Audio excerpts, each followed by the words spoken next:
Hello. Hi, everybody. It is that time for NeoCon Talks. Thank you so much for joining us in our second year at the series. Last year was a great session, and we're really grateful that they invited us back to do it again. And we have a great lineup for you guys this year. So the talks are 20-minute conversations on a range of topics from a variety of speakers from all over the globe. And we would like to welcome you to day one of our session. And we also would like to thank our sponsors, which are Formica, 9 to 5 Seating, Dauphine, Garden on the Wall, and Via Seating. We also have Beatrix Coffee and Pastries right behind us if you guys are in need of any refuels. And in between the talks, we are going to be having some workplace trivia with prizes. So if you have time and you want to stay, we would love for you to participate in that. And first up in our talk series is Gen Z Goes to Work. Our student panelists are winners of Formica's Student Innovation Competition. And here to introduce them is Formica CEO Mark Dunson.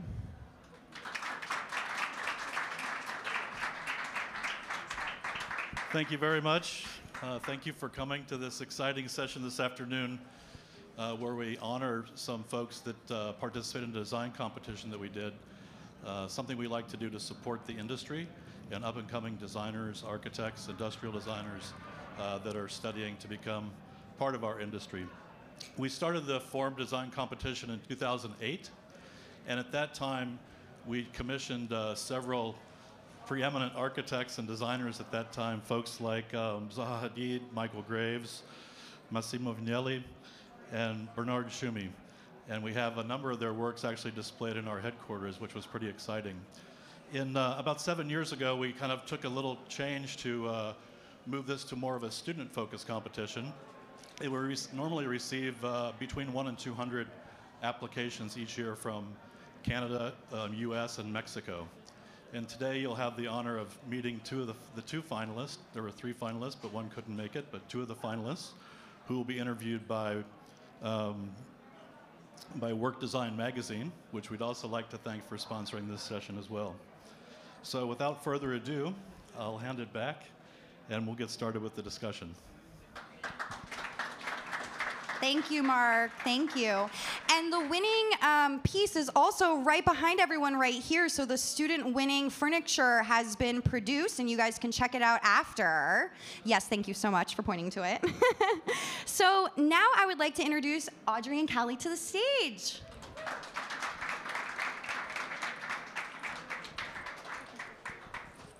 Hi, Audrey and Callie. How are you guys? We're good, thank you.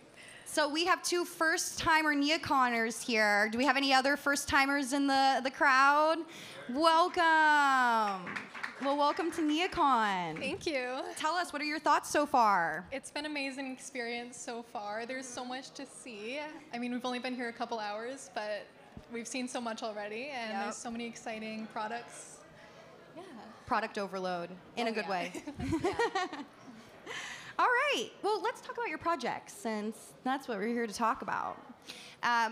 So you can see right here, we say what school you guys went to and where you're located from, but do you just want to share maybe what your major is and what your focus is with everyone? My name is Callie, and I just graduated with a degree in interior design. Congratulations. Thank you.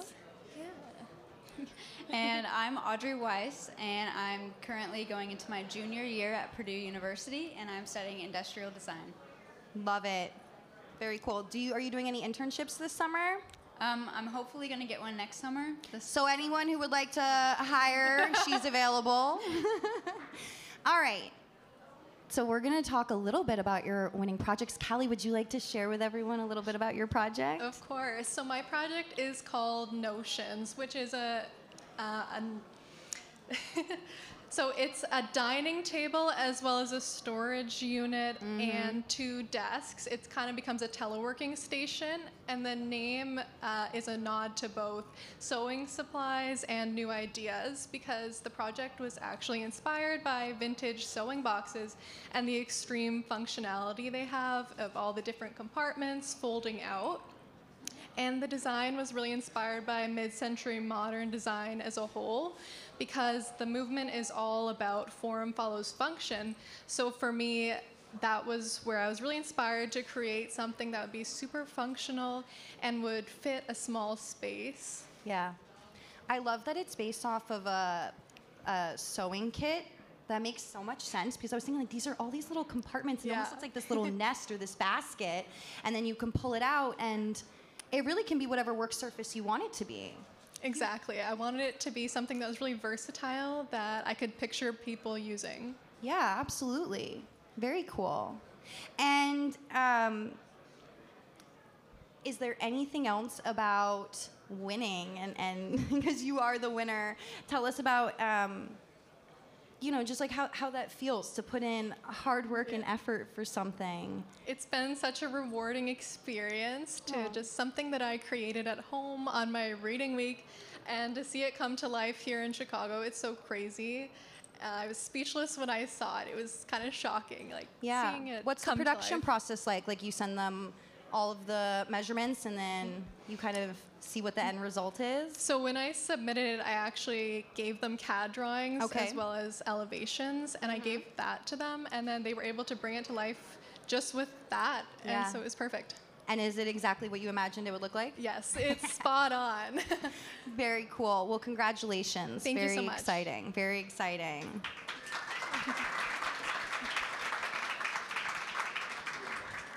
Okay, Audrey, we'd love to hear about your project now. All right, so I wanted to create a chair just from the very beginning, and I had this idea that I really wanted to create an environment. I didn't want it to just be a place that you go and sit down when you're tired. I wanted it to be something that was really inviting to you and kind of sit down and have a good time. So that's kind of what inspired my fun pop of color. I also got this inspiration as the theme was nostalgia, so I was kind of looking to references from like the 70s and just fun patterns and things like that. And then I also went with like kind of the dual function as well with the pull-out stool. So I wanted that stool that kind of nests inside, and when it's inside, it actually creates kind of like a pattern as well. And then you can pull it out and use it as a footstool, or even potentially a side table. It's kind of just versatile, whatever you really are feeling. Does that back piece move, or is it? So that's actually something I've gotten a lot of questions. It actually was not intended to move. Yeah. Because the functionality of it wouldn't, I guess you could create different angles, but I'm not exactly sure how comfortable it would be because the pillow is kind of meant to be the main comfort. Yeah. Yeah. Beautiful. Congratulations. Thank you.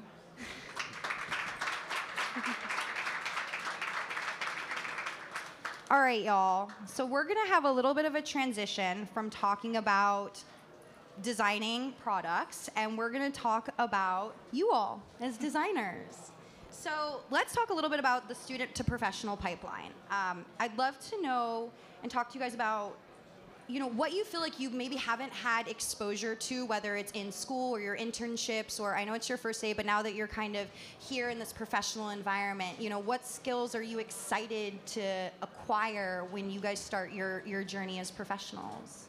Something that I've been looking forward to experiencing throughout my whole degree really was seeing projects from start to finish. Yeah. So through my internships, it wasn't really something that I was able to see because I'd work on different parts of a project. But now as I'm working full time, I'm seeing my first full project through to completion, which has been such a rewarding experience. It's one thing to see the design in all the drawings and the renderings, but then going on site and seeing, the millwork I've designed and the finishes I've picked, it's been so incredible and something I've been looking forward to for so long. Yeah. Yeah, absolutely. Kind of like you mentioned with, the completion of your project, I think that's part of school is you do one part of the process, but you don't necessarily get to see it all the way to the end and see, okay, well, maybe I would have done this differently now that I see it physically. And so to have that exposure as opposed to just having the renderings and that's it, super rewarding. It's totally different experience to see it in real life. It's amazing. And we were talking about right before we came on too, how the firm that you currently work at, you also have a construction division in your organization, so you really get to be involved and see the whole process, which is it's been lovely. So rewarding to be able to work with an amazing team where I'm able to collaborate with architects, interior designers, as well as the build team. It's amazing. Yeah. Okay, Audrey, how about you as you enter your junior year? What skills do you feel like you are still excited to acquire and learn more about? Yeah, so I kind of have two main things. The first one is just gaining more exposure to software. I feel like a lot of times it's once you know one, you can kind of transfer some of those skills over to others, but just getting that exposure, more of that, I think is probably something that I'm looking forward to. And then the second one is working for real clients, because right now a lot of my projects are just theoretical things. You know, it's if you were to design this chair, what would you want personally? But I think a big part of it is being able to cater towards whoever's paying you for your design in the end. So I think that's something I'm looking forward to in the real industry. Yeah, having to pivot quickly when a client suddenly changes their mind. They no longer like that color they selected 5 months ago or whatever it might be, right? What program do you guys use in school? So I use a lot of Rhino as the modeling, and I know SolidWorks is really popular, and I'll be learning that soon. So yeah. Great, very cool.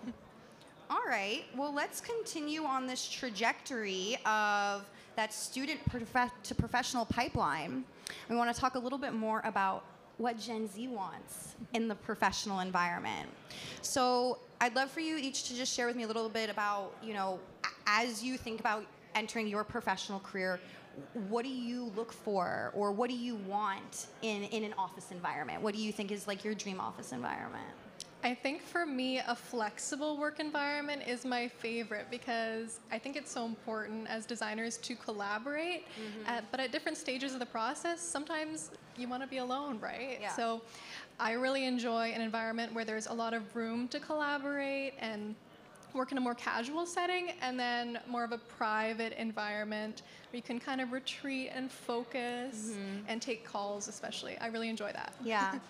So in your mind, can that flexible environment all be in a workplace, in an office, or do you feel like some of those are skills or tasks that would be better done at home? I think it can definitely be both. You can have it in a work environment, but I know so many people love working from home, and some people thrive that way. I know myself, I prefer being in the office. I like kind of feed off the energy of the other designers, but someone who works better by themselves, I can see them loving working from home and being more productive. Yeah.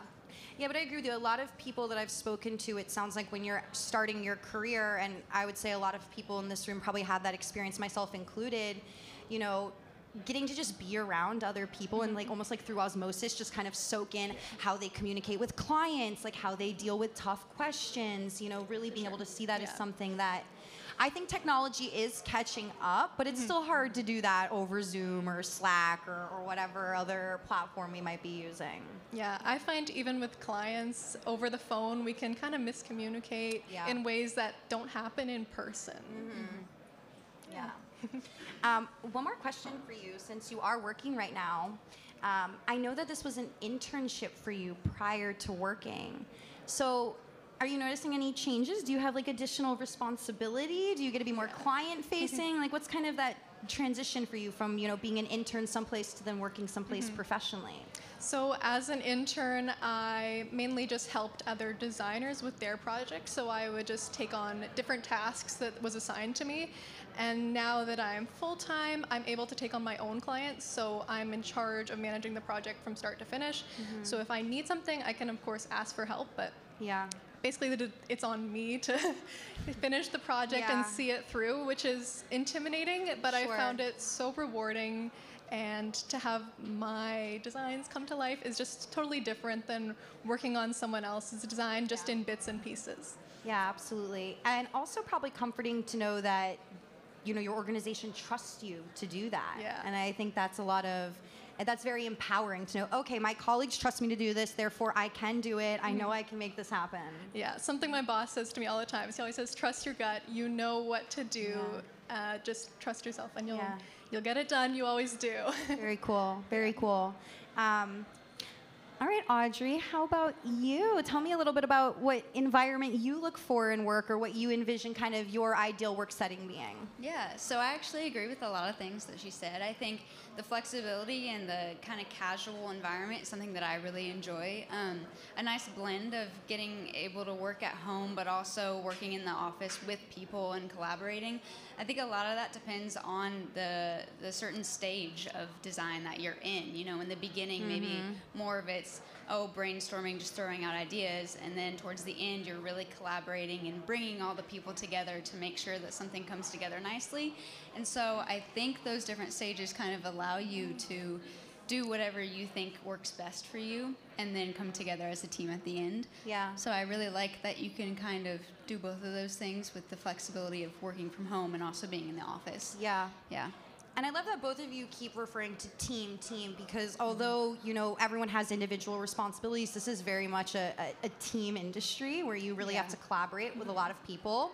So let's end with that. Let's talk a little bit about, like, what do you guys look for in a team? What do you crave in a work environment, people-wise, as opposed to more of the physical of it? Yeah.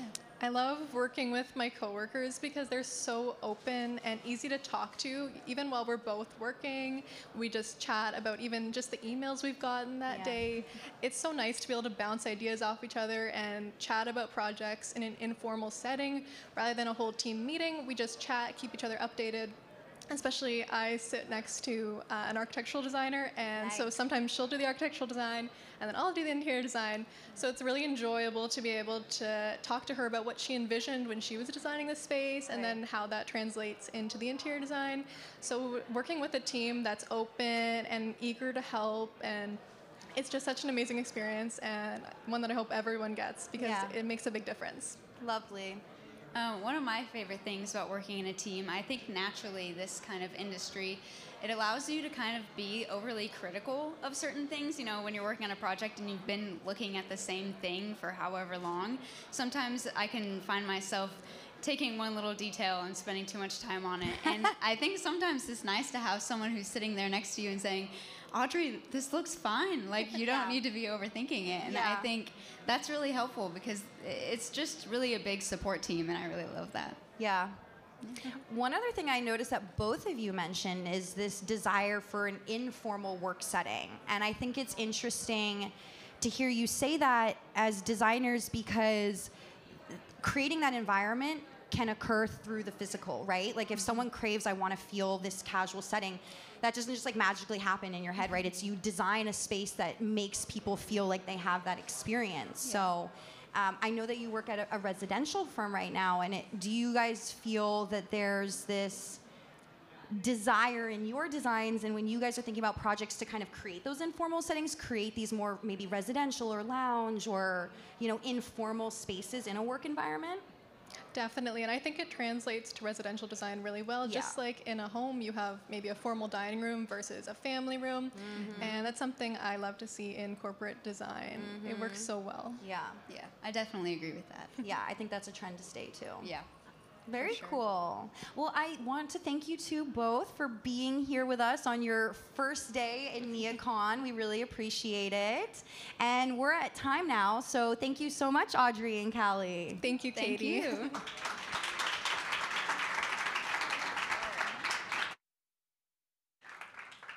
All right, so we are at time. We're going to have a recording and a recap of this afterwards. Of every single talk, in fact, we will be recording. So you can check that out on workdesign.com, and you can sign up for our free subscription as well, so you can make sure you get the video when it comes out. And next up at 2 p.m. is Democratizing Architecture with Tanya Khanna. So see you guys in about 10 minutes.